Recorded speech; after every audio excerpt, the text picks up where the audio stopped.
Թաթոյանը, եթե հիշում եք վերջի հայտարարությունում այնքան ասացինք, որ ինքը իր խոսքը ասելիք չունի եւ դա խոսում է ոչնչից,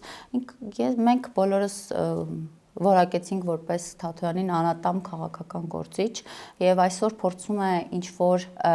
սուր բան ասի եւ որպես մոռանում է, որ նա եղել է մարդու իրավունքների պաշտպան եւ սպառնալիքի եւ բռնության կոչերով փորձում է աչքի ընկնել, որը ինձ համար աբսուրդ է եւ ես ուղղակի նաեւ զարմացած եմ իր այդ համարձակության վրա, ոչինչ չասող քաղաքական գործիչը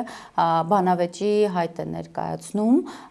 մասնակցության հայտ է ներկայացնում, թող այդ բանավեճի